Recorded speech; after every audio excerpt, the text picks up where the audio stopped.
It wasn't the kind of operation that made headlines. It wasn't loud.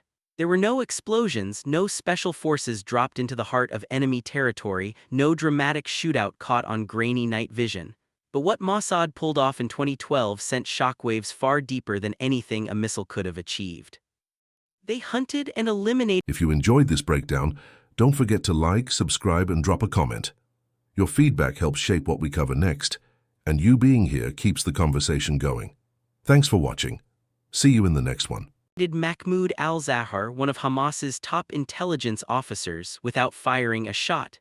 No visible military presence, no Israeli boots in Gaza, just a redirected flow of water and a man trapped underground. This is the story of how infrastructure became a weapon, tunnels became a coffin, and Israel rewrote the rules of modern counterterrorism. Al-Zahar wasn't just a senior figure in Hamas. He was known for overseeing interrogations, responsible for war crimes, and deeply embedded in the group's internal security apparatus. The kind of person who didn't move without layers of protection above and below ground. So when Mossad set out to neutralize him, the challenge wasn't just physical, it was environmental. His operations were based inside Gaza's vast tunnel network, deep underground, fortified, concealed from satellites and aerial surveillance. For years, these tunnels had given Hamas a strategic edge. They were invisible, unpredictable, and impossible to target by conventional means. But Mossad didn't need to enter the tunnels, they just needed to understand them better than Hamas did. That's where the real work began. The operation took shape long before al-Zahar entered his final interrogation chamber. Israeli intelligence spent years gathering data. Through human sources, signals interception, technical surveillance, and relentless debriefings, they mapped not just the tunnel system, but the rhythm of its use. They studied when al-Zahar accessed the tunnels, what routes he took, how often he used them, where he conducted interrogations. Then they started connecting those dots with Gaza's municipal infrastructure, specifically the water system that ran above the tunnel networks. The idea wasn't to bomb the tunnels, it was to turn the very ground beneath him into a weapon. Engineering teams quietly began the second phase. Disguised as routine maintenance projects, they drilled covert boreholes near key access points. Shaped charges were installed on water mains, positioned with surgical precision to breach specific pipes that flowed directly above the section of tunnel used by al-Zahar. The calculations had to be exact. How fast would the water travel once the pipes were breached? How much pressure was needed? How long would it take to flood the chamber? Could they guarantee al-Zahar would be inside when the system was triggered? Every variable had to be accounted for, there was no second chance. And in 2012, the intelligence lined up. Al-Zahar entered the tunnel to conduct an interrogation. His schedule matched the predictions, his location was confirmed, his vulnerability finally exposed. At the moment Mossad gave the order, the shaped charges detonated. Municipal water meant for civilian use was redirected straight into the tunnel section. The flow was overwhelming. The system had been modeled for just this outcome. The flooding was fast. The chamber filled. Al-Zahar drowned along with several Hamas security officers and the suspect being interrogated. The tunnel didn't collapse, it didn't need to, the water did the job. What followed was not just a tactical success, it was psychological devastation.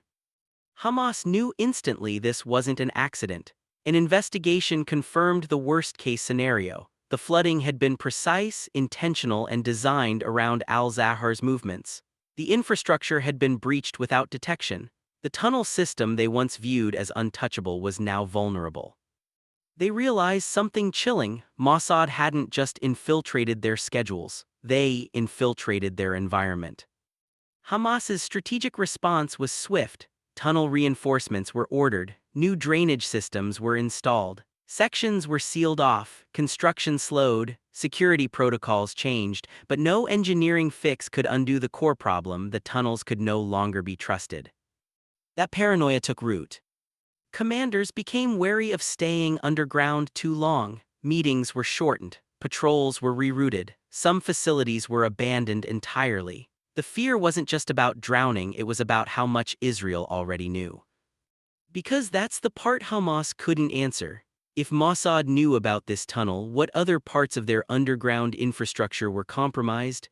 How many other water pipes had been tapped? How many other access points were now potential traps? And that's what made this operation so devastating, not just what it did, but what it revealed. It showed that Israel could conduct a targeted killing without ever crossing the border, that they could convert civilian infrastructure into a lethal tool, that they could blend intelligence, engineering, and patience into an operation so clean it left no physical trace on the surface. But it also opened a Pandora's box. Because the use of flooding as a method of assassination isn't just innovative, it's controversial. International law doesn't have clear guidelines for something like this. Was it a lawful military action, or did it constitute environmental warfare? Was drowning a deliberate act of disproportionate force, or a precise tool used against a legitimate target? There were no civilian casualties, no infrastructure collapse, but the ethical questions remain. Is this the future of warfare or the start of something darker? Because what Mossad proved with this operation is that the battlefield has changed. It's no longer just drones and data, it's the pipes under your street, the utilities you rely on, the terrain you think protects you. Hamas's tunnels were supposed to be a sanctuary. Instead, they became a silent weapon turned inward. And now, no one operating underground in a conflict zone can assume safety. This wasn't just about al-Zahar, it was about deterrence, about showing every adversary that safety is an illusion, that no matter how deep you hide, the ground itself can be turned against you.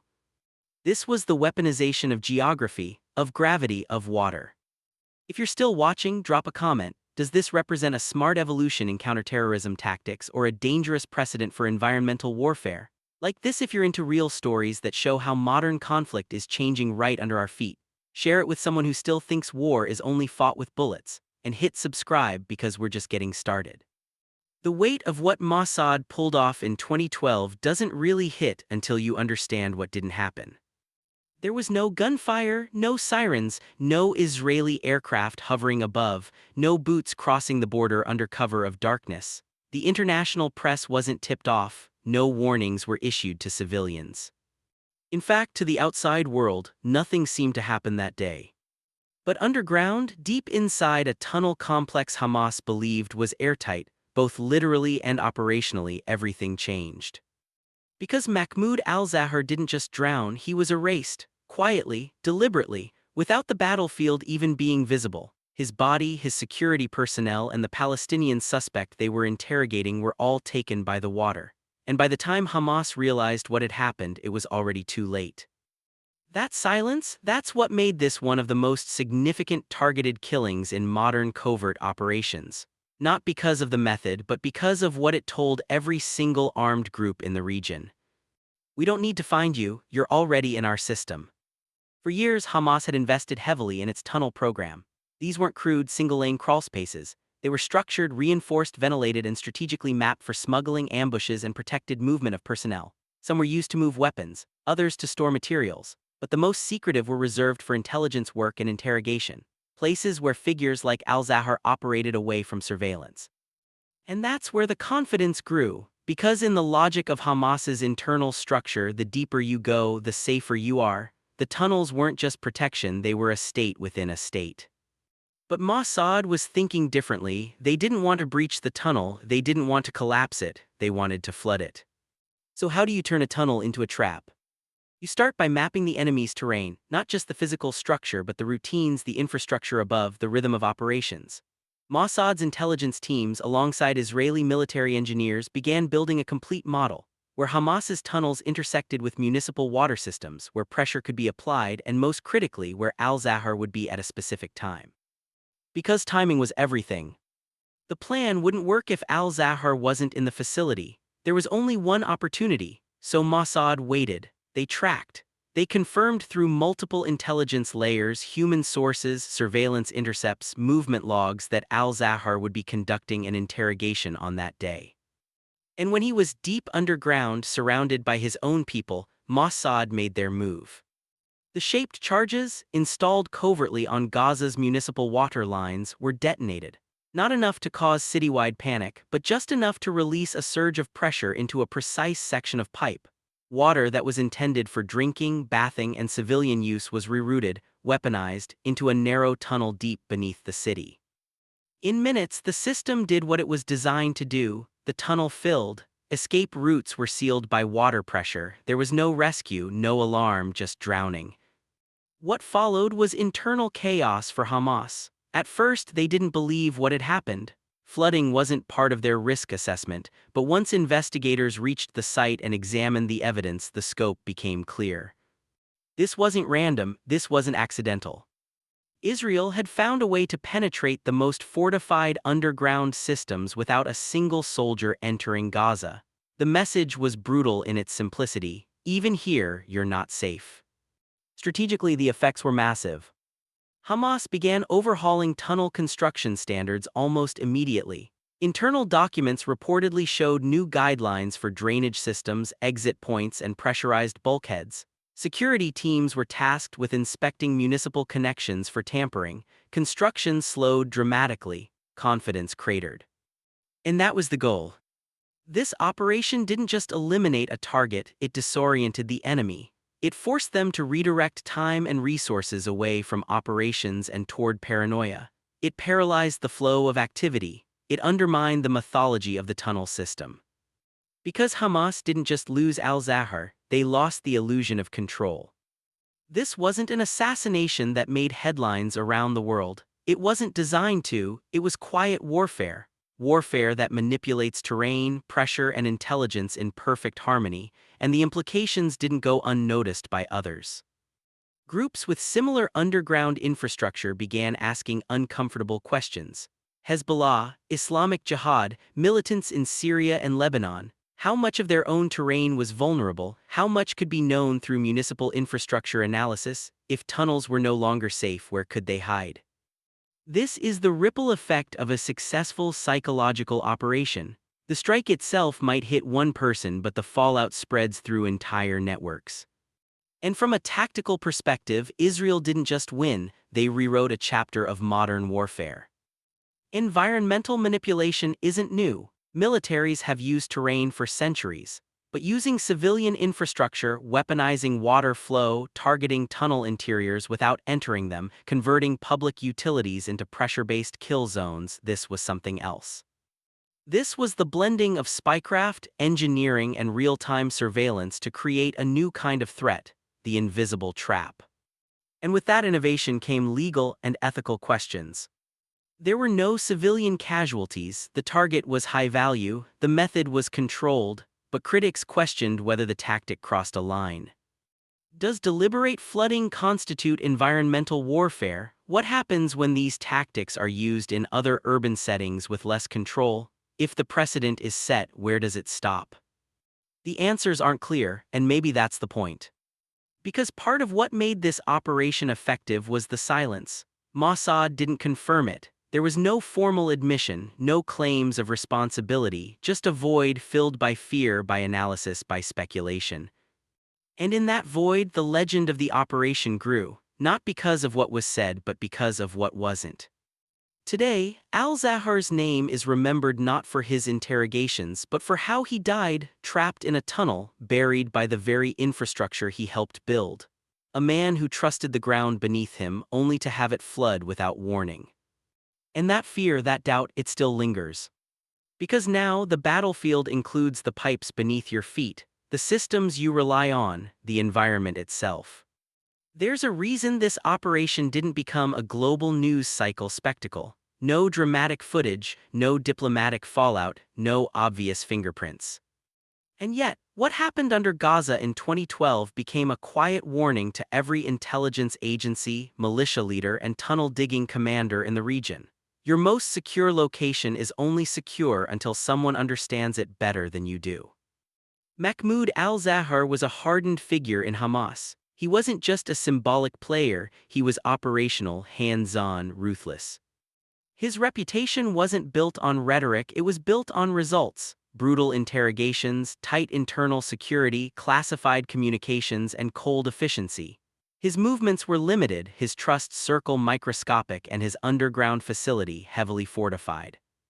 So when word of his death circulated within Hamas, it wasn't just grief, it was confusion. How? He was underground, he had guards, he was in a known secure zone. There were no signs of an airstrike, no external damage, no breach, just a tunnel filled with water and no survivors. And the horror of it all was realizing that nothing malfunctioned. The flooding wasn't caused by poor construction or bad plumbing or seasonal rain. It was deliberate. Worse, it was perfect. This is the kind of operation that shifts doctrines. It's not just about the kill, it's about the method. Because any military force can strike with firepower, precision missiles, airstrikes, commando raids, that's the norm, it's expected. But using engineering, hydrology, and intelligence to silently kill someone without entering their environment, that's what makes it terrifying. Mossad didn't just show up, they understood. They modeled. They studied the tunnels in Gaza's water grid like puzzle pieces. They identified the critical junction where municipal water lines passed directly above Al-Zahar's operational zone. They determined how much water would be required to fill that chamber, how long it would take, and when exactly he would be there. They weren't improvising. They were conducting a symphony. The shaped charges were drilled into water pipes under the guise of civilian infrastructure work.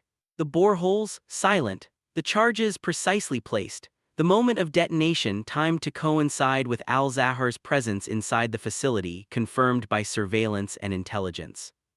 What followed was chaos, not just physically but organizationally. Hamas immediately understood they had a leak not just in the pipes but in their security system. Operational schedules had been compromised, tunnel locations had been mapped, infrastructure had been weaponized, every single part of their protected system had been turned against them. And they didn't even see it coming. They rushed to investigate. Engineers scoured tunnels. Internal security units reviewed logs, watched surveillance footage, interrogated personnel. The conclusion was unavoidable. This was an Israeli operation, not speculation, not assumption, but proven by the technical precision of what happened. So Hamas shifted. They paused construction on several tunnels, redrafted blueprints, focused resources on improving drainage, installing bulkheads, creating flood-resistant passageways. They sealed compromised tunnels, introduced stricter protocols, but all of it came with a new cost: fear. Because nothing erodes morale like realizing you're being hunted in your most trusted space. Even when new security was implemented, the fear didn't leave. Leaders now questioned the tunnels. Were they mapped? Were they watched? Would another valve be turned without warning? That uncertainty is what Mossad really achieved. The physical kill was just the tip of the operation. The real victory was psychological. Hamas had to look over its shoulder underground. And while all of this unfolded, Israel stayed quiet. No public confirmation, no footage, no briefing, just silence. That silence became part of the weapon. Because when you don't speak, the enemy fills the silence with panic. It wasn't just about Hamas, either. This operation became a case study for other groups who rely on subterranean operations: Hezbollah, various militias in Syria and Iraq, insurgents worldwide. It showed that the idea of underground invulnerability is outdated, and it proved that intelligence doesn't need to kick down the door when it can control the plumbing. And then came the bigger conversation. Because let's be honest, this kind of operation demands ethical scrutiny. Flooding a tunnel to kill someone? Yes, he was a known combatant. Yes, there were no civilian casualties. Yes, it avoided airstrikes and minimized broader destruction. But does that make it acceptable? For Israel, the success was undeniable. A high-ranking target was eliminated without Israeli casualties or escalation. For Hamas, it was a devastating exposure. For the world, it was a preview of the future, warfare where the battlefield is no longer visible and the weapon is whatever the environment allows. Because in a world where intelligence and infrastructure are merging, the new frontier of warfare might not be missiles. It might be water. If this left you thinking differently about modern operations, tell us below. Was this genius or dangerous? Hit like if you want more stories that don't play by the rules, and share this with someone who thinks tunnels make you safe. Subscribe for more of the stories no one else is willing to unpack, because the war you don't see is often the one that changes everything.